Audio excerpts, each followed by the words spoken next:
여러분 혹시 이런 생각해 본 적 있으신가요? 우리가 살고 있는 이 사회는 어떻게 만들어졌을까? 민주주의라는 정치 체제는 어디서 시작되었을까? 서양 철학과 예술의 뿌리는 어디일까? 이 질문들에 대한 답을 찾아가려면 반드시 짚고 넘어가야 할 도시가 있습니다. 바로 고대 그리스 문명의 꽃 아테네입니다.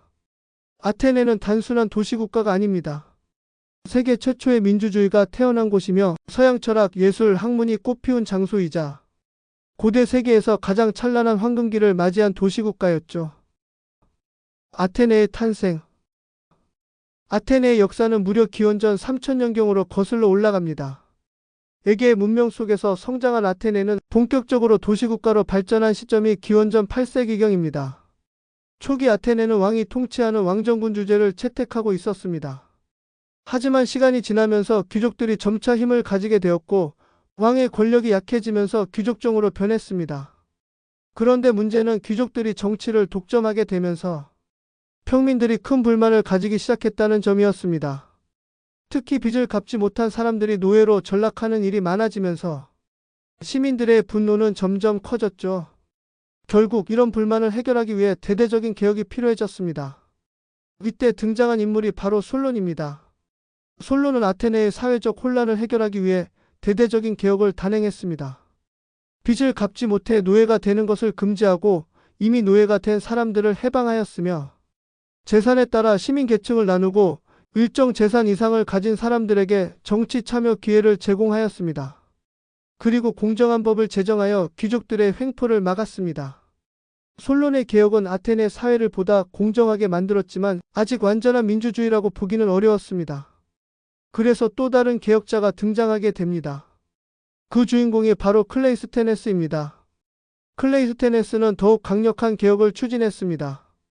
귀족 중심의 정치를 없애고 시민들에게 더 많은 정치 참여 기회를 제공했습니다. 아테네 시민을 10개의 부족으로 나누고 각 부족에서 공정하게 정치 대표를 선출했고 권력을 독점하려는 자를 시민투표로 아테네에서 10년간 추방하는 제도를 도입했습니다. 이 개혁을 통해 세계 최초의 민주주의가 탄생한 것입니다. 하지만 여기서 중요한 점, 이때의 민주주의는 현대 민주주의와는 다소 차이가 있었습니다.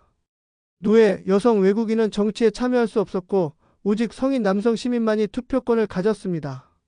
이러한 한계에도 불구하고 아테네는 세계 최초로 시민들이 직접 정치에 참여하는 민주주의 체제를 확립한 도시국가였습니다. 페르시아 전쟁과 아테네의 전성기. 아테네가 찬란한 전성기를 맞이하기까지 넘어야 할 거대한 산이 하나 있었습니다. 바로 당시 세계 최강국이었던 페르시아 제국과의 전쟁이었죠. 1차 페르시아 전쟁, 마라톤 전투. 기원전 5세기 초 페르시아의 다리우스 1세가 그리스 도시국가들을 정복하기 위해 대군을 이끌고 침공합니다.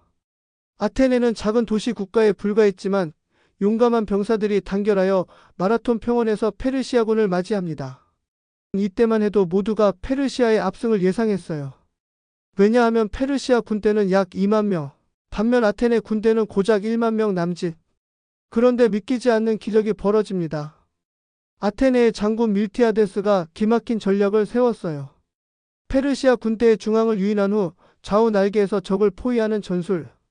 결국 아테네군은 대승을 거두고 페르시아군은 허겁지겁 후퇴합니다. 이 승전 소식을 전하기 위해 병사 필리피데스가 마라톤 평원에서 아테네까지 약 42km를 전력 질주하고 우리가 승리했다 라고 외친 후 숨을 거두었죠. 이 일화가 바로 오늘날 마라톤 경기의 유래가 되었습니다. 2차 페르시아 전쟁, 살라미스 해전. 하지만 페르시아는 포기하지 않았습니다. 10년 후 크세르크세스 왕이 더 큰 대군을 이끌고 다시 침공합니다. 그 유명한 300명의 스파르타 전사들이 활약한 테르모필레 전투도 바로 이때 벌어졌죠. 아테네는 위기에 처했지만 테미스토클레스라는 뛰어난 지휘관이 있었습니다. 그는 아테네 시민들을 안전한 곳으로 대피시키고 해군을 이끌고 페르시아 함대를 살라미스 해협으로 유인합니다. 이때 아테네의 비밀 병기가 등장합니다. 바로 트리레메. 빠르고 강력한 3단 노선 전함이었죠. 좁은 해협에서 기동성이 뛰어난 트리레메는 거대한 페르시아 함대를 무너뜨렸고 결국 아테네가 압도적인 승리를 거둡니다. 페르시아 전쟁에서 승리한 후 아테네는 그리스 세계의 최강국으로 떠오르게 됩니다. 델로스 동맹을 결성하며 해상 패권을 장악했고 정치, 문화, 예술이 꽃피우는 황금기의 문을 열었죠. 이 승리가 없었다면 아테네의 민주주의, 철학, 예술도 존재하지 않았을지 모릅니다. 그야말로 역사를 바꾼 전쟁이었습니다. 아테네의 황금기와 페리클레스 시대. 아테네가 페르시아 전쟁에서 대승을 거두고 그리스 최강의 도시국가로 떠오른 시기. 이 황금기를 이끈 인물 페리클레스를 빼놓을 수 없겠죠. 페리클레스는 기원전 5세기 중반 아테네를 문화, 정치, 예술의 중심지로 변모시킨 위대한 지도자였습니다. 그는 민주주의를 더욱 발전시키고 가난한 시민들도 정치에 참여할 수 있도록 공직자의 급여 지급 제도를 도입했죠. 이제 부자들뿐만 아니라 일반 시민들도 정치에 적극적으로 참여할 수 있게 되었습니다. 그리고 여러분, 아테네 하면 떠오르는 건축물. 바로 파르테논 신전. 페리클레스는 페르시아 전쟁으로 파괴된 아테네를 재건하며 아크로폴리스 언덕 위에 아테나 여신을 위한 파르테논 신전을 건설했습니다.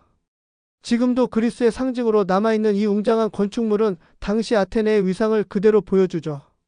문화와 예술도 꽃피었습니다. 이 시기에 소크라테스, 플라톤, 아리스토텔레스 같은 철학자들이 활동하며 서양 철학의 기틀을 다졌고 소포클레스, 에우리피데스 같은 극작가들이 연극을 통해 인간과 신, 운명에 대한 깊은 질문을 던졌습니다. 하지만 여러분, 모든 황금기에는 그림자가 따르는 법. 페리클레스 시대의 끝자락에 펠로폰네소스 전쟁이 발발하며 아테네는 점점 위기를 맞이하게 됩니다. 펠로폰네소스 전쟁과 아테네의 쇠퇴. 여러분, 아테네가 페르시아 전쟁에서 승리하고 민주주의를 꽃피우며 전성기를 누리던 때 그 반대편에서 이를 곱게 보지 않던 도시국가가 있었으니 바로 스파르타였습니다. 아테네는 델로스 동맹을 이끌며 그리스 세계의 해상 패권을 장악했고 반면 스파르타는 펠로폰네소스 동맹을 결성하며 아테네를 견제하기 시작했죠. 두 세력의 긴장감은 점점 고조되었고 결국 기원전 431년 마침내 전쟁이 터지고 맙니다. 이 전쟁 무려 27년 동안 지속된 장기전이었는데요. 스파르타는 막강한 육군을 앞세워 아테네 영토를 초토화시켰고 아테네는 강력한 해군으로 스파르타의 배후를 위협하며 맞섰습니다. 초반에는 아테네가 선전했지만 예상치 못한 복병이 등장합니다. 바로 페스트의 창궐. 아테네를 덮친 전염병으로 인구 3분의 1이 사망.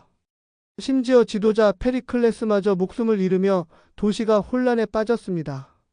설상가상으로 아테네 장군 알키비아데스가 배신하여 스파르타로 망명하고 스파르타는 페르시아의 지원을 받아 해군력을 키우기 시작합니다. 결국 기원전 404년 아테네는 스파르타에 항복하며 영광의 시대를 마감하고 맙니다.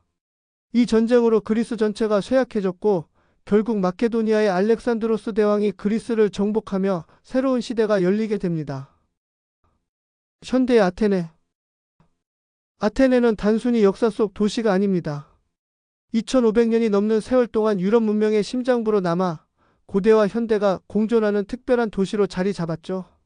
19세기 오스만 제국의 지배에서 벗어나 독립한 그리스는 아테네를 수도로 지정하며 고대 문명의 재건을 시작했습니다. 과거 민주주의가 탄생한 곳답게 현대에도 그 정신을 이어가며 정치, 경제, 문화의 중심지 역할을 하고 있죠. 아테네를 대표하는 유적지 아크로폴리스와 파르테논 신전은 오늘날에도 전 세계 관광객들이 찾는 랜드마크입니다. 또한 아테네는 2004년 올림픽 개최지로 선정되며 현대적인 도시 인프라를 갖추게 되었습니다. 지하철이 개통되고 경기장이 새롭게 건설되면서 전통과 현대가 조화를 이루는 도시로 거듭났습니다. 현재 아테네는 유럽 최고의 관광지 중 하나입니다. 고대 철학자들이 토론하던 아고라 광장을 거닐 수도 있고 현대적인 레스토랑에서 지중해 요리를 즐길 수도 있죠. 고대 문명의 숨결이 살아있는 도시. 그 영광을 간직한 채 시대와 함께 성장하는 아테네. 역사는 과거에 머무르는 것이 아니라 지금도 계속 흐르고 있습니다.